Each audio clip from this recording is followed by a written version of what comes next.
le enroll question ki kan share ang construct a triangle ABC with side BC equal to 6 cm and AB equal to 4 cm and AC equal to 5.5 centimeter, and then a triangle similar to a triangle ABC with its sides to 5/3 of the corresponding sides of triangle. Ama kan ti sa nei khain anga in an lo da chu 3/5 ne 5/3 I number ki chu du ron da thea ma ro chu kan se tu chu achung lampang number tam zokin atlem zokin ti vel mai me mo achung le noi number ni mana e chin chero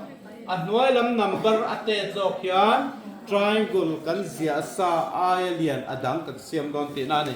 hi til ki lu ne wa kan en chon en tin triangle ABC sim simi ka draw don ni chuan mo triangle ABC sim simi ka draw don ni chon en tin na ti hian om don ti na ni me a hian lo om ta se hian ni anga A lo ni ta se B lo ni ta se C A B6 ko ne kha 6 ni tra hetan 4 ne nga AC hi 5.5 ne ma se scale ti han rin no kan helai di khap to har ve the ne mo ha ba khan number 1 na cha BC kan rin khatang BC kan rin no tilai chu compass mangin 4 kha kan rin nga helai hi 5.5 kan rin la I cross na kha a kain kat na kha e na tur lo ne don ta ni le tu na kan rin le sin na lo le phat ro kan rin na le number 1 na chuan BC kha kan rin le phatang scale in kan rin nga ki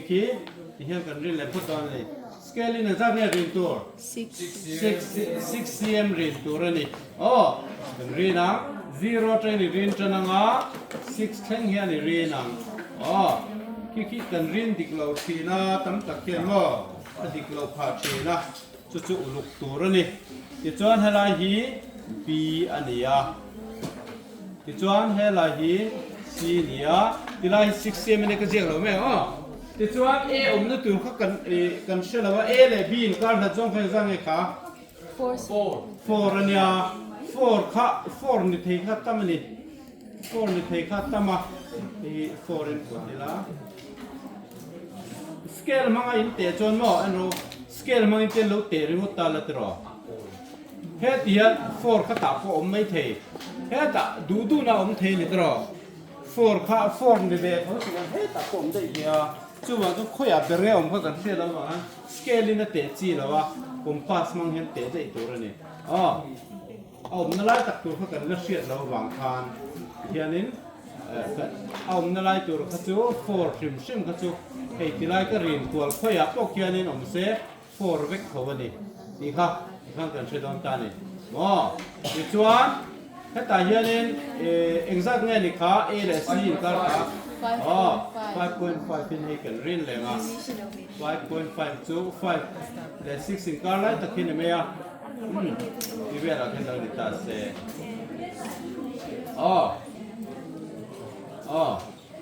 takhian ki lo ni ta ni kan rin na ki a chak de ma mai thea ti chuan hi kan rin na rin zamang heta ki di rin zamang ABC tur khania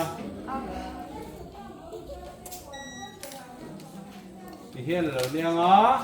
ti chuan ki lai chu awa phe zu ve kare na lo nge mani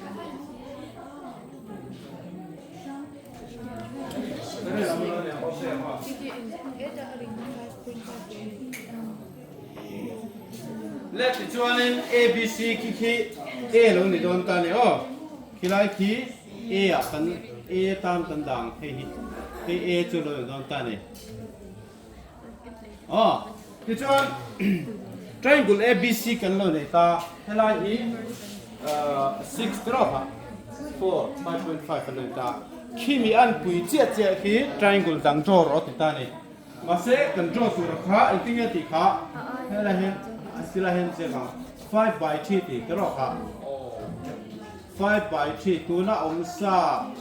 atanga 5/3 ti hetia he ni nan tu chuma ro chung zo kha tame mo tlem a number tam zo kang zat zel kha elai thuk kha khan siam thang o a chung zo ka khan 7 ani pon voi sari a noi zo ka po 7 zo pon se tam zo khamo voi sari ani mai le tu na chuan in hi in rin pok photang mo in du la sei do pon in ti thea etina sei do la ka ti hi khoi phak lo na chu a ri na lo do mo hian ti ne o sei to kin ti khem kan ri nang le ti chuan thi khi ti lai mor te hi fei ki bar in dang hei hi x kan tiang cbx acute angle cbx ni to khi khi acute angle cbx ni ta c hei helai angle ka 90 ai te chim chim chon to we c bx du chon de pon ti la apoi chong lawa 90 ai te khan me a ti chuan khi in tiat chawin vai zang e kat tu kha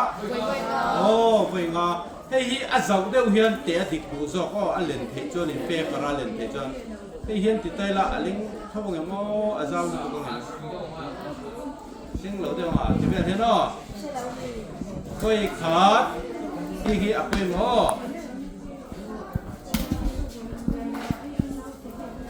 voi ni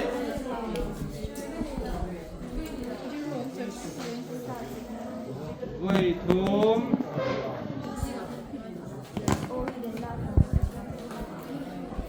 voi li yau avaling dong lo ve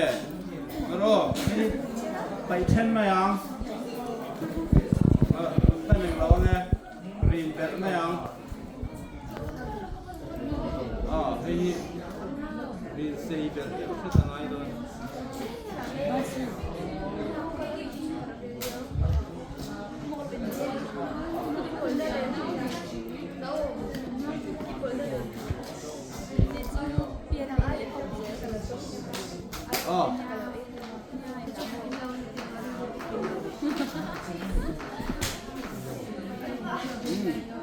hiền đó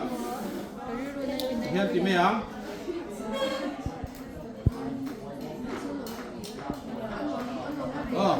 thì cho anh thì là hi x cần tiếng lại khi x cần tiếng thì cbx này ta này thì cho anh hi b1 b2 b3 b4 b5 khi cần giết liền thì hi en chấp luôn này b1 b2 thì b3 b4 chân chỗ vóc vóc ngay đâu nè mà còn sắp sửa đi kiểm tra cho nó chắn được tụi cả thì cho ta khiên lì lấy đấy phải bài thi lì khán khơi dọc nghe rì dòng tụi nó đi khá chúng này này ngoài dọc dễ lý xì nè rì dòng tụi ngoài dọc dễ kiểu ngoài number 3 dọc khi con rì dòng mang in ngoài thì khiên khi si này kia này rin zo mang si này kia này rin zo mang re ko hun don ya kan rin zo mang in moem ti chuan hemi ang durang che ya ne phai teng rin le tur 5 fatang hian ma se chumi tu chuan 5 fatang rin do hemi paral hi ni do na bangin kan man to vial kro compass mang bok khanin kan te leng ai lu ne te hian tu za koi kaw kan ti kho tu za kan koi kaw thea ti lai chi chuan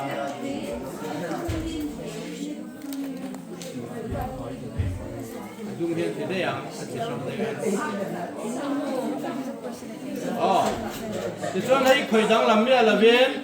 he ta 5 na hian i chun dang 5 này ní chun leng hey em 5 này ní chun leng sorry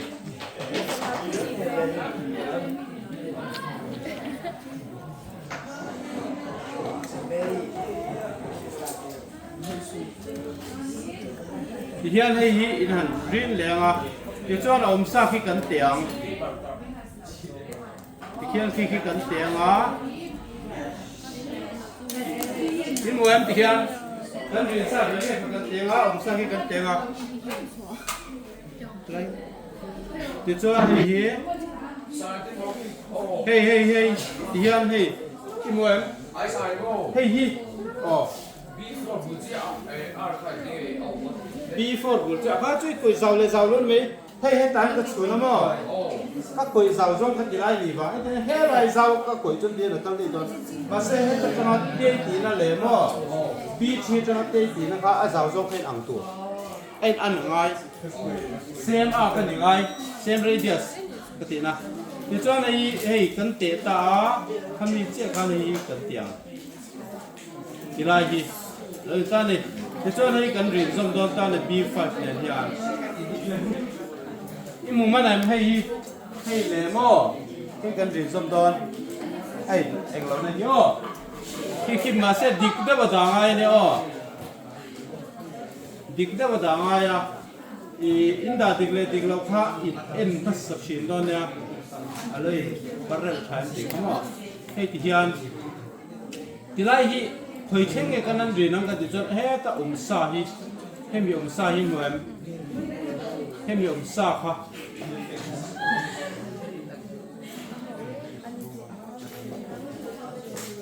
khi bị sa thì khi em lo ngay ta thì cái đó là á hết bị rồi trên cổ thì ta thì để đâu bị cái gì in đồ lại đốt phân in ta mà thì cho thế này trong những chiếc cắt lệ tụi này sử dụng nó không tụi này sử dụng sao tao mới sinh ra sản phẩm này cái là thế này tụi này hay bị ăn gùi bóc cái cần tệ này ngay ta này thì lại khi xí cần đào lượng cái xí cần tị lượng cái lại khi xí des cái chọn A khi khối lượng dùng đó thì chọn cái hiện cần tệ lượng ăn gùi ông sa nó làm khi thì hiện cần tệ đó ta này thì chuan khi cái đặt bút lẹng cái đó khi mi ác cái riêng nó radius ngay chia kiên thì đang làm mấy lần hay là hiện cái lẹng là vậy nó cái đặt này thì cũng được rất là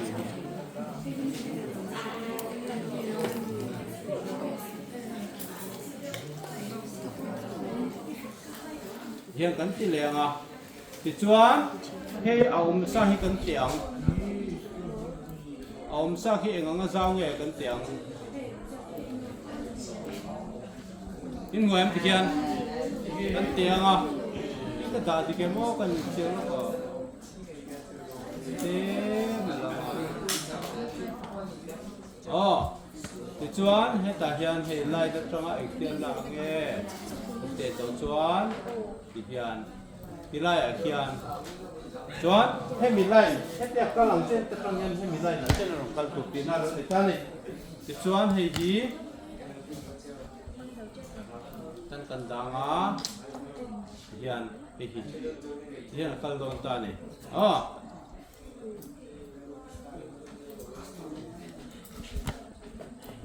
thì chuan cần trò lại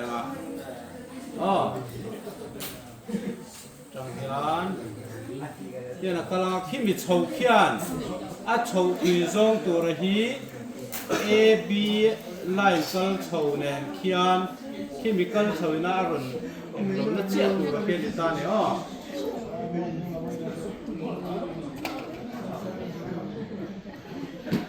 khi mình line này là nó chia tu ra khan ya dot vẫn đủ lại khi kinh đã đón ya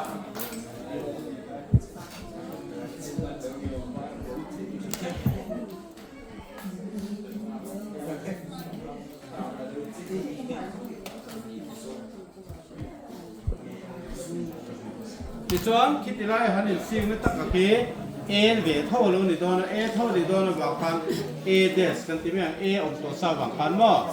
thì lại khi A des luôn thì ta thì chọn triangle mà sao cả A B C này triangle phát chú A des B C des đúng không này A B C similar to A des B C des thì luôn thì đó ta này cái chỗ thiam em thì khăn chia ra được cho hết tan nằm văng ngoài giọt ý ngoài giọt lệ si phải đến rồi mà ngọc dần hết lại bắt lẽ đó ให้มีกันเรียนทางจะดูเลยนับประตำสองสองพันอ๋อ